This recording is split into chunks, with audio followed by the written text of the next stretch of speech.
Kun raadiyoo sagalee Ameerikaati.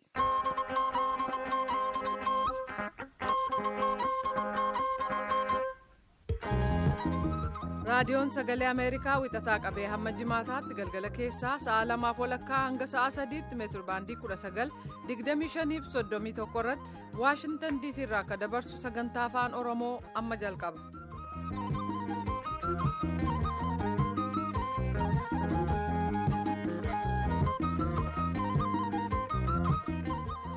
Wiixata Guraandhala 6 bara 2017 fagoof dhiyoodhaa kanneen nu caqasaa jirtan dhaggeeffatoonni keenya attam jirtu keessummeessituun keessanarraan jaallannee gammadaadha. Kan oduu dubbisummaan namoo daandiitti dhaggeeffatoota keenya akka mooltan kaampaaniileen gara 100 ta'an kutaaleen Yuunaayitid Isteets lamaaf ministeeronni dhimma alaa Yuunaayitid Isteets lama ugguraa yeroof pireezidaanti Doonaald Tiraamp imala gara Yuunaayitid Isteetsitti godhamurra kaayan mormuudhaan mana murtiitti iyyannaa dhiyeeffatanii jiran mootota odaarraa keessaa tokko.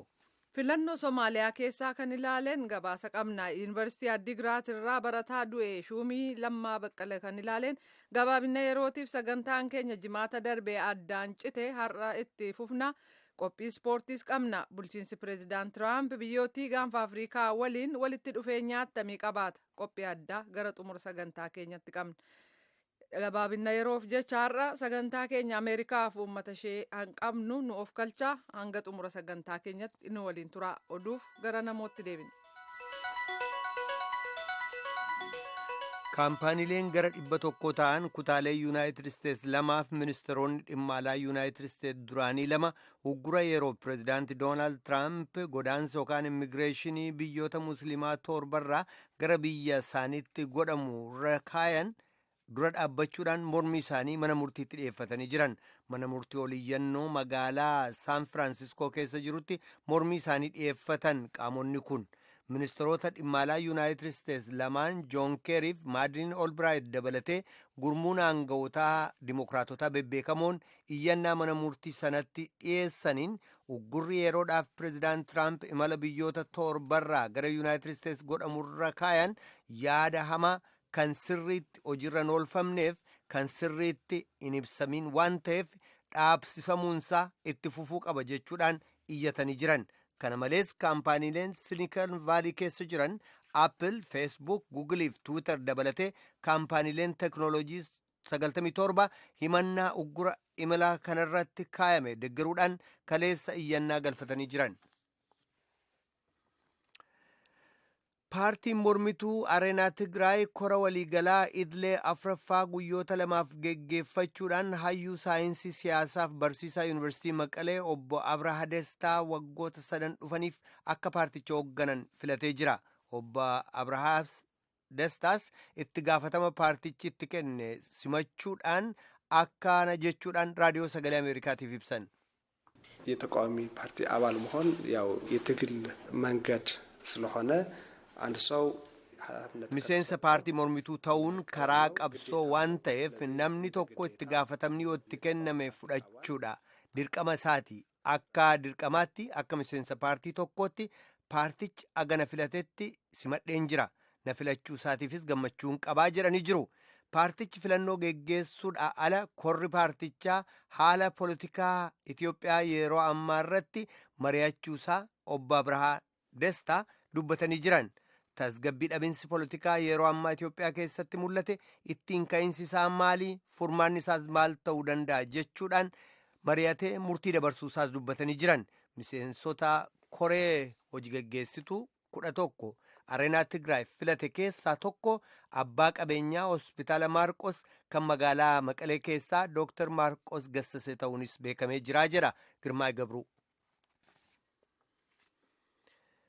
Paartiilee mormituu Itiyoophiyaa 6 marii paartiilee mormitootaaf paartii mootummaa gidduutti geggeessama jedhamee eegamuuf kan akka filannootti ilaalamuu qaba jedhan sirna deemsa marichaa yookaan immoo moodaalitii paarticha mootummaa waliin geggeeffamu dhiyeessuu isaanii beeksisanii jiran. Paartiileen hafan kabiroonis marii geggeessamu kana akka isaaniif paartii mootummaa wajjin tokkummaadhaaf waligalteedhaan geggeessan waamicha dhiyeessanii jiran paartiileen kun. Mallaskaachuu ammaa Finfinnee irraa akka gabaasetti akka ammaan dura godhamaa ture miidiyaa irratti dhageessisuudhaaf yeroo bitachuudhaaf yookaan immoo fakkeessuudhaaf otoo hin taane marii dhugaa ta'e akka geggeessu mootummaa Itiyoophiyaallee hubachiisanii jiran. Paartiileen ja'an paartii tokkummaa Itiyoophiyaa yookaan immoo IDEPA, dhaabbata tokkummaa guutummaa Itiyoophiyaa yookaan Me'i'aad, dhaabbata Dimookiraatawaa guutummaa Itiyoophiyaanotaa, paartii tokkummaa biyyoolessaa Itiyoophiyaa, paartii abbaa mul'ataa Itiyoophiyaa fi Samaayawii paartii ta'uun beekamee jira. Kan dhaggeeffachaa jirtan raadiyoo sagalee Ameerikaa sagantaa afaan Oromooti. Somaaliyaan sa'aatii dhumaarratti filannoo pirezidaantummaa geggeessamuuf deemutti qophooftee jirti jedhamee jira. Qophiin nagaa eegumsaa xumurame sa'aatii dhumaarratti duulli filannoos magaalaa Mogadishoo keessatti geggeessamaa jira jedhamee jira. Gabaasaa Mohaammed Olaad soratu dhiyeessa. Somaaleen waan bara hedduu keessatti argite hin beekne kunoo pirezidaantii filachuuf kurfoo jirti. Filannoon tun biyya addunyaa keessatti sodaa nageenyaatiif waan gargaraatiin sodaatan keessatti ta'uuf deemti. Karaa dimokiraasii qajeeltee irra deemuu jirti yoo filannoon tun qophooftee jedhe warri beeku. Paarlaamaan biyyi tanaa miseensi 322 qaba. Roobii dhufti pirezidaantii filata. Paarlaamaan kun lafu eegumsa akka malee jabduu qabu diixxuyyuura kadurii diixxuyyuura addunyaa jedhan keessatti filata. Paarlaamaa kana baay'eetiin filata. Nam 23 hojii tan irratti dorgoma. Jari kunin pirezidaantiin ammaan tana marroo lammeessoo dorgomuu jiru Hassan Sheekh Mohammed irraa itti gaafatan fudhachuuf yookaan irratti waliin dorgomuuf itti qabsa. Somaaleen biyyi horii uummata keessatti balleessanii seeraan hin hojjenne jedhaniitiin waan hedduun sodaatan itti gaafatamaan dhaaba akka horiin uummata hin banne to'atulleen akkana jedhee sodaa jirti dubbata. Well, the committee which I chair is called the Anti-Corruption Committee for the Presidential Election. Akkana jedhee koreen ani itti gaafatam ta'eetiin hojjedhu karee akka ummati qabeenyi ummata hin banne keessumattuu iyyuu filannoo pirezidaantummaa kan irratti qabeenyi ummata hin banne irratti dorgomuu jiru yookaan ammoo irratti hojjechuu jiru waan hedduu himachuun itti jiran ummati waan hedduu himata miseensoti marii seer malee hojjetaniitiin waan hedduu balleessuu jiran keessattuu iyyuu Moqodishoo keessatti gamkaaniin ammoo dhiibbaa alaa dhuftu ta'a sodaatanii jira jedhe itti gaafatamaan kunin.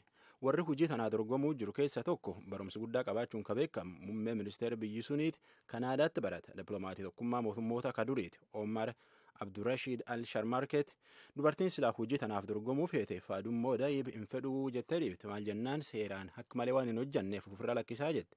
Filannoo biyyi tanaa marroo hedduu tursan itti deebi'an hagi tokko nagaaf sodaatanii hagi kaaniin ammoo warri dorgomuuyyuu ufiifuu sodaateen itti deebi omtaateefuyyuu filannoon tun garamitti deemti roobii dhuftu waliin laal. Oduun ammaaf qabnu kanuma.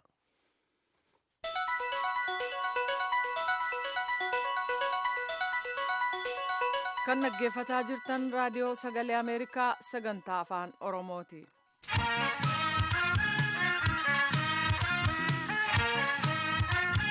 Yuunivarsiitii Addigiraat irraa du'uunsaa ka gabaafame barataa Shuumii Lammaa Baqqalaa kan ilaaleen sagantaan jimaata darbe dabarsaa turre gabaabinna yeroon addaan cituunsaa ni yaadatama.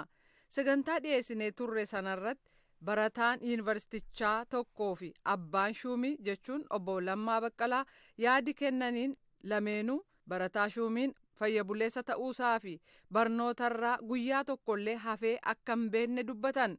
Garuu pirezidaantiin kaawunsilii barattootaa kan yuunivarsiitii Addigiraat barattuu Fireeyaat Marsa oduu gabaasaa keenyaaf akka ibsitetti. በእርግጥ የሞተ ተማሪ አለን። ሆኖም ግን የሞተው ተማሪ ከነሳው ችግር ጋር በተያያዘ አይደለም።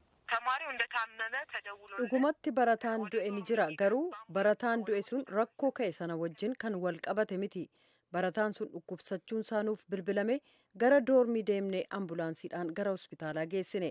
Sana duras akka dhukkubsataa ture akka rakkoo baay'ee qabuuf kutaa galeellee akka hin baranne ijoolleen kutaasaaf doormii isaa nutti himanii jiran hatattamaan qabannee gara hospitaalaa deemnee turre garuu lubbuu isaa oolchuu hin dandeenye. Pirezidaantii yuunivarsiitichaa Dr. Ziyaad Nagaash bilbila harka isaanii irratti argadhee waa'ee du'a barataa Shuumii Lammaa Baqqalaa akka isaan ibsanaa kennan gaafannaan kaawunsiliin barattootaa akka taate barattuu Fireeyaat Marsa ibsi isheen sinii laattee hin turre jedhanii na gaafatan. Garuu kan isheen dubbattuu fi kan barattoonni jedhaniif kan maatii waan wal faalleessuun qabaa kanaafan gaafadheen jedheen. Isaanis deebinaa kennanii kanaan ala ibsa addaan qabnu jedhan. Garuu barattoota doormii isaatu dubbistee wayya ture. Hospitaala geeffamee qorannaan irratti gaggeeffamee jira. Reeffis maatiif geessamee isaanis nu galateeffataniiru jedhu Dr. Ziyaad. Garuu barataa Shuumiin eessatti du'een jedheen. Doormii yookaan kutaa ciisicha isaa keessatti jedhan. Halkan rafee sagalee wayii dhageessisee jedhan. Isa kanas ijoollee doormii isaatu beeka. Ituu isaanii bilbiltee caalaatti odeeffannoo argattaa jedhan irra deebi'anii. Maraafuu kan barattuu Fireeyaat jette sirriidha galatoom jedhanii bilbila cufan. Hakiimiin sababaan du'aa barataa Shuumii maal jedhe gaaffii kottaanu ture. Garuu bilbilli ni cufame. Pireezidaantiin kaawunsilii barattootaa akka jetteetti garuu barataan kun dhukkubsatee jechuudhaan nu bilbilamnaan gara doormii isaa deemnee ambulaansiin gara mana yaalaatti geessine. San dura dhukkubsataa akka ture, rakkoo baay'ees akka qabu, daree seenee baratee akka hin beenne, kanas ijoolleen isa waliin baratanii fi doormii tokko keessa jiraatan nutti himaniiru jette. Kanaaf hatattamaan hospitaala geessinus lubbuun hafuuf hin dandeenye jechuun ishee ni yaadatama. Gama biraan mormii yuunivarsiiticha keessatti barattoonni gaggeessaniin barataan hidhame tokkoyyuu hin jiru silaa hin beenna turree jechuun ishee ni yaadatama. Reeffa barataa Shuumii Lammaa Baqqalaa gara maatiitti geessan kanneen jedhaman keessaa miseensa kaawunsilii barattootaa akka ta'e barataa Salamoon argachuuf bilbila harka isaa irratti yaaliin irra deddeebi'ee godhe hin milkoofne. Kanumaanin kanarraaf qabu xumuraa. An jaallannee gammadaati nagaatti.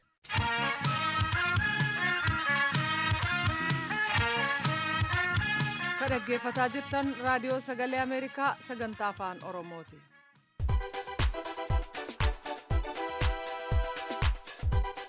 Qophii ispoortii. Dorgommii kubbaa miilaa Afrikaa Gaaboonitti taphachaa bahan Kaameruun mo'atteetti. Dorgommii kubbaa harkaaf miilaan Ameerikaa keessatti taphatan kan afaan Ingiliffaan futbool jedhamu immoo kaleessa xumurame. Gara sooraatti deebina.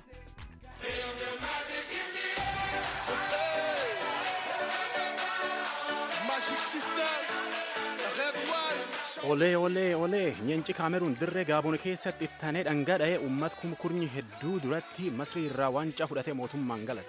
Kaameruun biyyattii taphattoota kubbaa miilaa bebeekamoo akka Saamu'eel Eetoof Roojer Miilaa fa'aa horatte biyyi beekamtu. Moototiin Masrii bara 2004 haga baranaatti marroo 25 taphatte haga guddaan mo'annaan galataatullee miil gurbaa Kaameruun kakalee goolii galchee Vincent Abubakar irraa hafuu hin dandeenye. Kaameruun mootummaan galattee Masriin imimmaan cobsa mataa buusaa qajeelche. Kaameruun sanyii Saamu'eel Etoofaa fi Roojer Miilaaf olee guyyaan.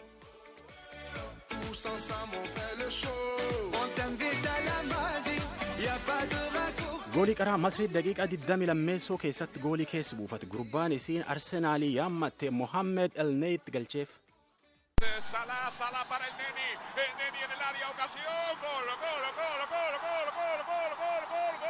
Dubbiin sunum qofaan hin amne boqonnaan duuba daqiiqa 59 irratti gurbaan Kaameruun Nikoololo jedhan goolii qaraa Kaameruuniif galchee taphii 1-1 ta'e.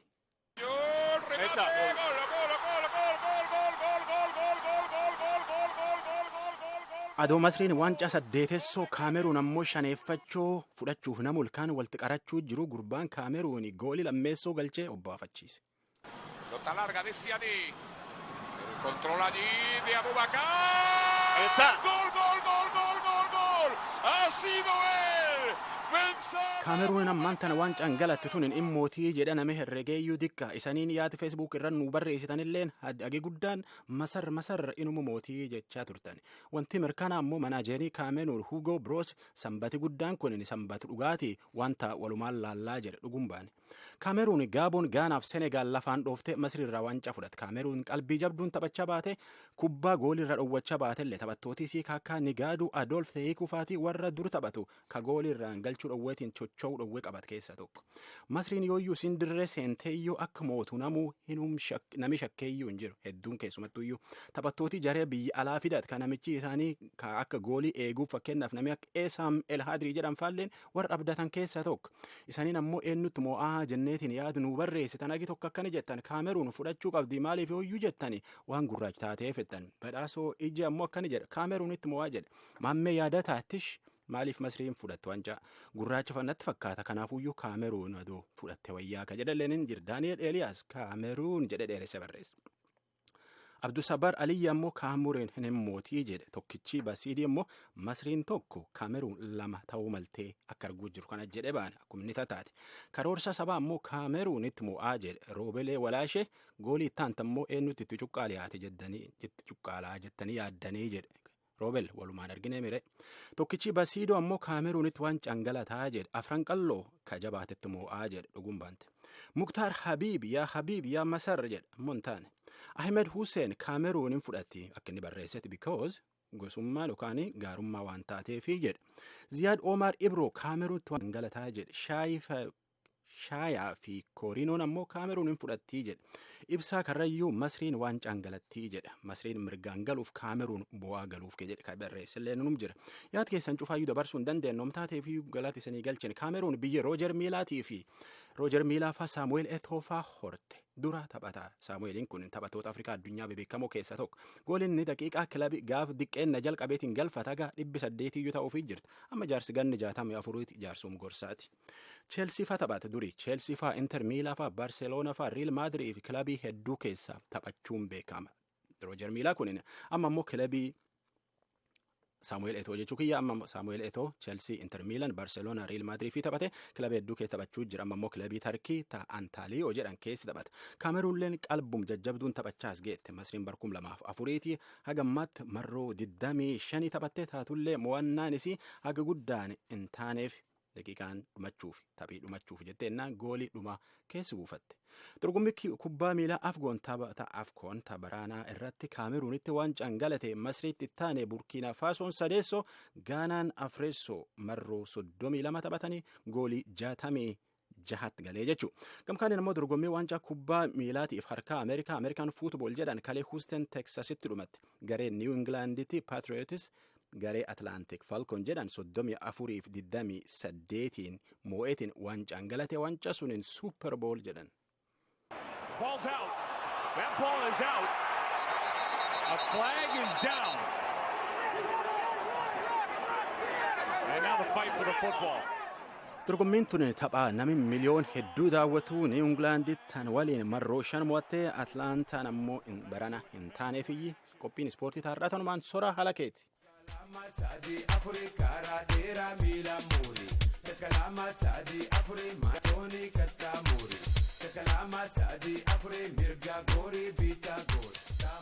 Bulchiinsi pireezidaanti Tiraamp aangoo qabatee torban 2 ta'ee jira. Biyyootii gaanfa Afrikaa waliin hariiroo attamii qabaachuuf deema. Gama kaaniin bulchiinsi pireezidaanti Obaamaa maalfaan milkaa'e dadhabinna agarsiise hoo torban darbe dhaabbati Niw Ameerikaa jedhamu marii qopheesse irratti hayyoonni dhimma Afrikaa keessumattuu nageenya biyyootii kutaa kana kan qorannaa isaanii gaggeessanii irratti hirmaataniiru. Kunis gaaffilee armaan olitti ka'an irratti qiyyaafate. Tigist achitti argamtee turte kan gabaaste qabdi kunoo.